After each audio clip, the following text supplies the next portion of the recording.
Corporate की दुनिया बाहर से जितनी चमकदार दिखती है, अंदर से उतनी ही काली होती है। हम सब यहाँ सपने लेकर आते हैं। प्रमोशन के सपने, पैसे के सपने।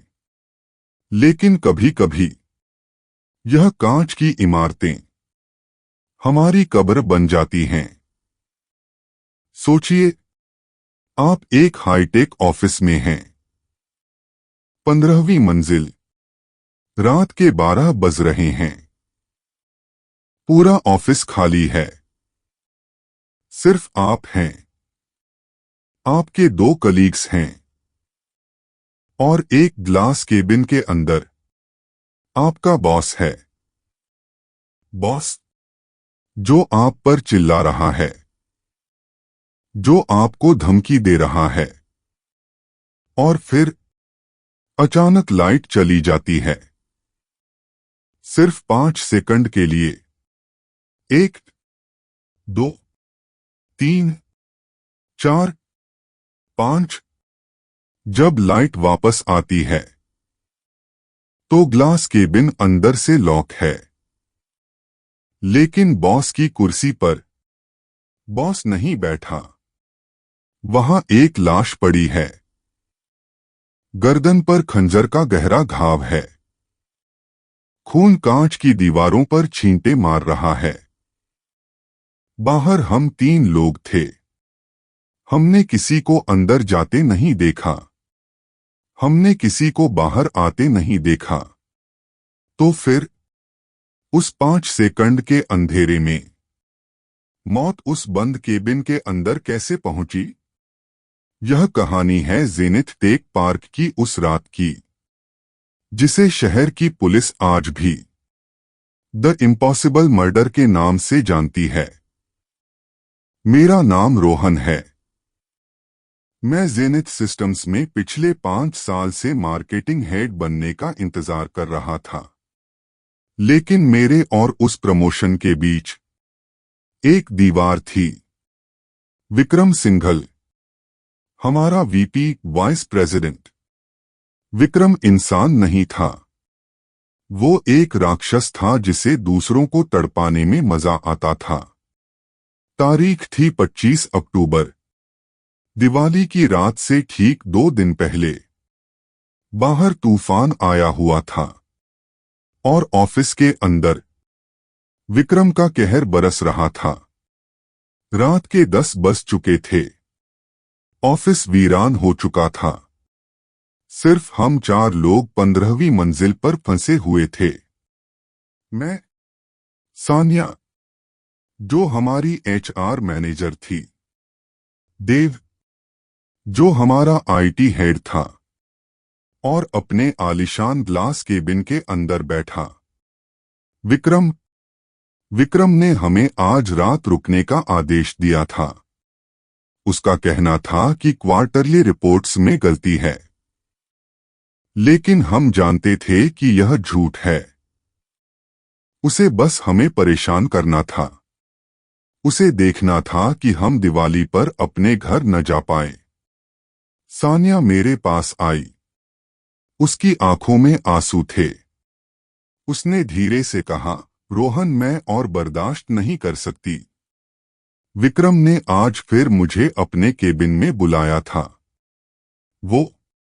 वो बहुत घटिया बातें कर रहा था। अगर मेरी नौकरी की मजबूरी नहीं होती तो मैं उसका खून कर देती। सान्या के हाथ कांप रहे थे। मैंने उसे पानी दिया। तभी देव वहां आया। देव बहुत कम बोलता था। हमेशा अपने लैपटॉप में घुसा रहता था। देव ने अपना चश्मा ठीक करते हुए कहा, सिर्फ तुम परेशान नहीं हो सान्या। विक्रम ने कल मुझे धमकी दी थी। उसे पता चल गया है कि मैंने सर्वर रूम का एक्सेस किसी और को दिया था। वो मुझे जेल भिजवाने की धमकी दे रहा है। हम तीनों विक्रम से नफरत करते थे। तीनों के पास उसे मारने की वजह थी। मैं, जिसे उसने पिछले साल का बोनस नहीं दिया था और क्रेडिट खुद ले गया था। सान्या, जिसकी इज्जत पर उसने हाथ डाला था, और देव, जिसका करियर वो खत्म करने वाला था। तभी इंटरकॉम बजा।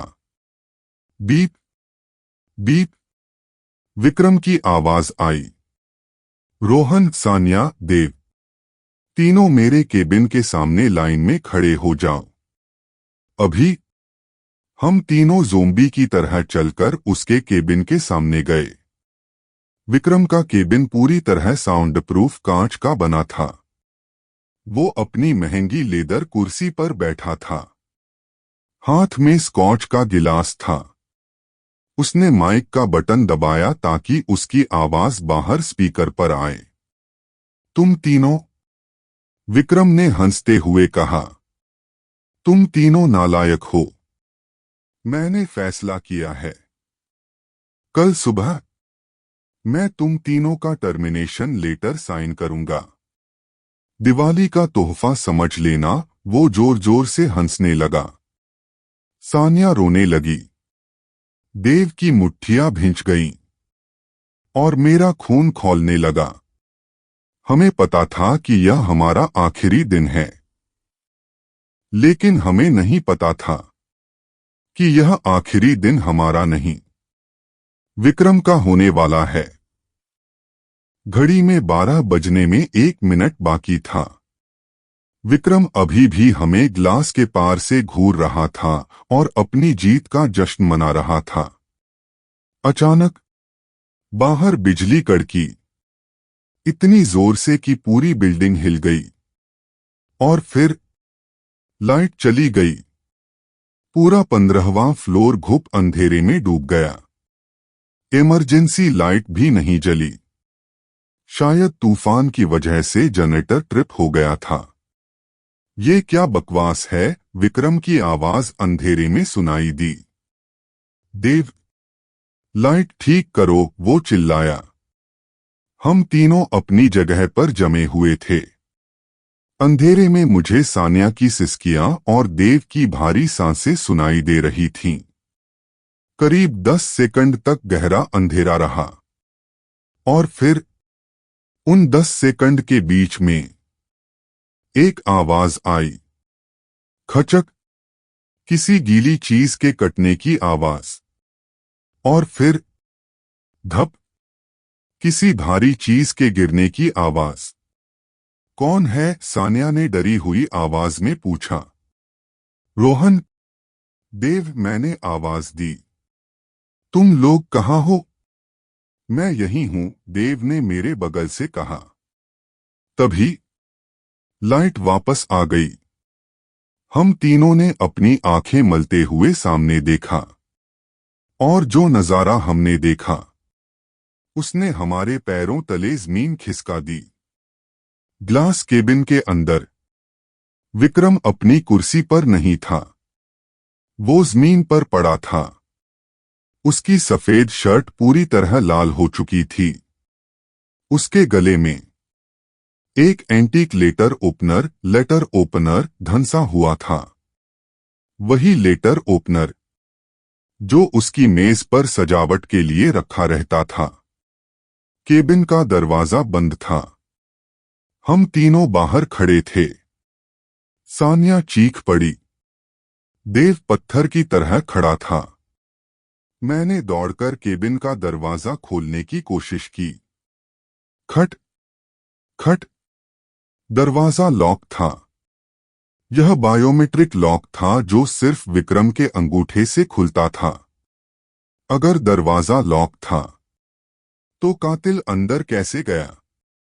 और सबसे बड़ा सवाल, कातिल बाहर कैसे आया? आधे घंटे के अंदर पुलिस आ गई। इंस्पेक्टर राठौर, एक सख्त और तजुर्बेकार अफसर। उन्होंने आते ही सबसे पहले सीसीटीवी चेक करने को कहा, लेकिन देव ने सिर झुकाकर बताया, सर, ब्लैकआउट की वजह से सीसीटीवी कैमरा भी 10 सेकंड के लिए बंद हो गया था। राठौर ने हम तीनों को एक लाइन में खड़ा किया। तो कहानी यह है, राठौर ने अपनी डायरी में नोट करते हुए कहा। 3 लोग, एक बंद केबिन, 10 सेकंड का अंधेरा और एक लाश। उन्होंने मेरी तरफ देखा। रोहन, तुम कहाँ खड़े थे? मैंने बताया, सर, मैं केबिन के दरवाजे से 10 फीट दूर था। और तुम? सान्या ने कांपते हुए कहा, मैं रोहन के पीछे थी सर। और तुम? देव ने कहा, सर, मैं सर्वर रूम की तरफ जा रहा था लाइट चेक करने। राठौर ने विक्रम की लाश का मुआयना किया। मौत बहुत सफाई से हुई है, राठौर ने कहा। कातिल ने पीछे से आकर गले पर वार किया है। इसका मतलब विक्रम ने कातिल को आते हुए नहीं देखा। राठौर ने केबिन की दीवारों को चेक किया। कहीं कोई गुप्त दरवाजा नहीं था। एसी वेंट इतना छोटा था कि इंसान नहीं आ सकता। जादू तो नहीं हुआ है, राठौर ने सिगरेट जलाते हुए कहा। कातिल तुम तीनों में से ही कोई एक है। और मुझे पता है कि तुम सबके पास मोटिव था। राठौर ने सानिया की तरफ उंगली उठाई। मिस सानिया, आपके सहकर्मियों ने बताया कि विक्रम आपको हैरेस कर रहा था। क्या आपने गुस्से में आकर? नहीं, सानिया चिल्लाई। मैं उससे नफरत करती थी, लेकिन मैं कातिल नहीं हूं। और मैं अंदर कैसे जाती? दरवाजा तो लॉक था। राठौर देव के पास गए। Mister IT expert, biometric lock को हैक करना तुम्हारे लिए तो बाएं हाथ का खेल होगा। देव ने अपनी सफाई दी। सर, हैक करने में कम से कम 2 मिनट लगते हैं। लाइट सिर्फ 10 सेकंड के लिए गई थी और मैं अपनी जगह से नहीं हिला था। फिर राठौर मेरी तरफ मुड़े। रोहन, सबसे ज्यादा फायदा तुम्हें है। विक्रम के मरने के बाद मार्केटिंग हेड की कुर्सी तुम्हारी है। मैं चुप रहा। राठौर सही कह रहे थे। फायदा तो था, लेकिन मैंने खून नहीं किया था। तभी फॉरेंसिक टीम का एक आदमी बाहर आया। उसके हाथ में एक प्लास्टिक बैग था। सर, हमें केबिन के अंदर से कुछ मिला है। राठौर ने बैग लिया। उसमें एक कॉन्टैक्ट लेंस था। राठौर ने मुस्कुराते हुए हम तीनों को देखा। तुम में से कॉन्टैक्ट लेंस कौन पहनता है? हम तीनों ने एक दूसरे को देखा। हम में से कोई लेंस नहीं पहनता था। देव चश्मा लगाता था। मेरी और सानिया की आंखें ठीक थीं। और विक्रम भी चश्मा नहीं लगाता था। तो यह लेंस किसका था? क्या उस कमरे में हम चारों के अलावा कोई पांचवा शख्स भी मौजूद था? राठौर ने तुरंत सर्च ऑपरेशन शुरू किया। पूरे फ्लोर की तलाशी ली गई। हर डेस्क, हर कबर्ड, बाथरूम का हर कोना छान मारा गया। और आखिरकार पेंट्री के अंदर एक बड़े से फ्रीजर के पीछे उन्हें वो मिल गया। एक आदमी, पतला दुबला, धूल में सना हुआ। वो कांप रहा था। यह रामू काका थे, ऑफिस के पुराने पियोन। राठौर ने उन्हें बाहर खींचा। तुम यहां क्या कर रहे हो? रामू काका रोने लगे। साहब, मैंने नहीं मारा। मैं तो बस डर गया था। राठौर ने पूछा, तुमने क्या देखा? रामू काका ने जो बताया, उसने केस का रुख ही बदल दिया। उन्होंने कहा, साहब, मैं रात को सफाई करने रुका था। जब लाइट गई तो मैंने देखा वो मेरी तरफ उंगली उठाने वाले थे, लेकिन फिर रुक गए। उन्होंने देव की तरफ इशारा किया। मैंने देव साहब को देखा था। अंधेरे में उनके हाथ में कुछ चमक रहा था। देव भड़क गया। झूठ, यह बुढ़ा झूठ बोल रहा है। राठौर ने देव को दबोच लिया। सच बोल देव, उस 10 सेकंड में तूने क्या किया? देव टूट गया। उसने कहा, हाँ, मैंने कोशिश की थी। मैंने मैंने एक सॉफ्टवेयर बनाया था जिससे बायोमेट्रिक लॉक 1 सेकंड के लिए खुल जाए। जब लाइट गई तो मैंने लॉक खोला। मैं अंदर गया विक्रम को मारने के लिए। मेरे हाथ में चाकू था। हम सब सन्न रह गए। तो देव ही कातिल था। लेकिन देव ने रोते हुए कहा, लेकिन जब मैं अंदर पहुंचा, विक्रम पहले से मर चुका था। राठौर चौंक गए। क्या बकवास है? लाइट जाने के तुरंत बाद तुम अंदर गए और वो पहले से मरा हुआ था, देव ने कहा। हाँ सर, कसम से। मैं जब उसकी कुर्सी के पास पहुंचा, उसकी गर्दन से खून बह रहा था। मैं डर गया। मैं उल्टे पांव वापस भागा और बाहर आकर लॉक लगा दिया। मैंने उसे नहीं मारा। कहानी उलझ गई थी। अगर देव के पहुंचने से पहले विक्रम मर चुका था, तो उसे मारा किसने? लाइट जाने से पहले तो विक्रम जिंदा था। हम सबने उसे बात करते हुए देखा था। तो क्या विक्रम ने आत्महत्या की? नहीं, लेटर ओपनर का एंगल ऐसा नहीं था। तभी मेरा ध्यान उस कॉन्टैक्ट लेंस पर गया जो पुलिस को मिला था। वो लेंस हल्का नीला ब्लू टिंट था। और मुझे याद आया, विक्रम कभी कभी अपनी आंखों का रंग बदलने के लिए रंगीन लेंस पहनता था। यह उसका शौक था। लेकिन आज उसने लेंस नहीं पहने थे। तो यह लेंस उसका पुराना हो सकता है। नहीं। राठौर ने लेंस को गौर से देखा। यह लेंस सूखा नहीं है। यह ताजा है। अभी अभी किसी की आंख से गिरा है। राठौर ने मेरी तरफ देखा, फिर सानिया की तरफ, और अचानक उनकी नजर सानिया के हाथ पर पड़ी। सानिया बार बार अपनी बाईं आंख लेफ्ट आई को रगड़ रही थी। राठौर सानिया के पास गए।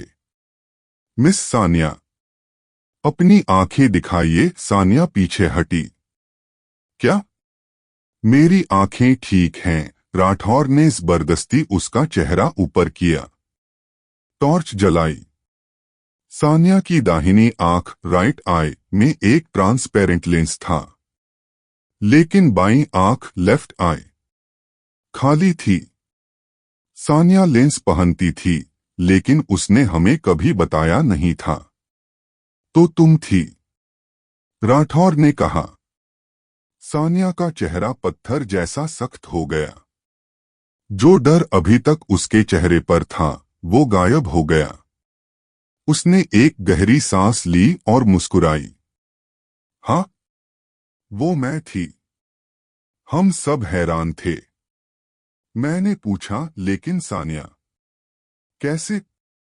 दरवाजा तो लॉक था और देव तो लाइट जाने के बाद अंदर गया था। सानिया ने बताया। तुम सब बेवकूफ हो। तुम सब ब्लैकआउट के बारे में सोच रहे हो। मैंने उसे ब्लैकआउट के दौरान नहीं मारा। मैंने उसे लाइट जाने से ठीक पहले मारा था। राठौर ने पूछा, कैसे? हम सब तो तुम्हें देख रहे थे। सानिया ने कहा। नहीं, तुम सब विक्रम को देख रहे थे। जब विक्रम माइक पर बोल रहा था, याद है उसने अपना ग्लास उठाया था पीने के लिए। उस वक्त उसका चेहरा ऊपर था। मैं उसके केबिन के ठीक पीछे वाले ब्लाइंड स्पॉट पर खड़ी थी। तुम लोगों को लगा मैं तुम्हारे पीछे हूं। वो केबिन साउंड प्रूफ था, सानिया, देव ने कहा। तुम अंदर कैसे गईं? सानिया ने अपनी जेब से एक ब्लूटूथ रिमोट निकाला। विक्रम ने मुझे अपने केबिन का स्पेयर एक्सेस दिया था, ताकि मैं रात को उसके लिए स्पेशल सर्विस देने आ सकूं। सानिया ने घृणा से कहा। जैसे ही लाइट फ्लिकर हुई, थंडर मैंने रिमोट दबाया। दरवाजा खुला। मैं अंदर फिसली। विक्रम ने मुड़कर देखा। इससे पहले कि वो कुछ बोल पाता, मैंने लेटर ओपनर उसकी गर्दन में उतार दिया। और उसी पल लाइट चली गई। यह सब सिर्फ 3 सेकंड में हुआ। जब अंधेरा हुआ, मैं वहां से निकल चुकी थी। लेकिन जल्दबाजी में मेरा लेंस गिर गया। और फिर देव अंदर आया, उस मरे हुए शरीर को मारने के लिए। सानिया ने अपने हाथ आगे कर दिए। ले चलो मुझे। मुझे कोई अफसोस नहीं है। वो एक जानवर था। अगर मैं उसे नहीं मारती तो वो आज रात मेरी आत्मा को मार देता। पुलिस सानिया को ले गई। देव को भी अटेम्प्ट टू मर्डर, हत्या की कोशिश के लिए गिरफ्तार कर लिया गया। ऑफिस खाली हो गया। मैं अकेला उस फ्लोर पर खड़ा था। ग्लास केबिन अब भी वहीं था। खून के दाग अब भी वहीं थे। उस रात मुझे मेरा प्रमोशन मिल गया। मार्केटिंग हेड की कुर्सी खाली हो चुकी थी। लेकिन उस कुर्सी पर बैठने की हिम्मत मुझ में नहीं थी। कॉरपोरेट की दुनिया सच में एक जंगल है। यहां हर कोई शिकार है और हर कोई शिकारी। फर्क बस इतना है कि कौन पहले वार करता है। अगली बार जब आप ऑफिस में देर रात तक रुकें और अचानक लाइट चली जाए, तो यह मत सोचिएगा कि यह सिर्फ पावर कट है। हो सकता है अंधेरे में कोई आपके पीछे खड़ा हो, अपने प्रमोशन का इंतजार करते हुए। गुड नाइट और लॉग आउट करना मत भूलना।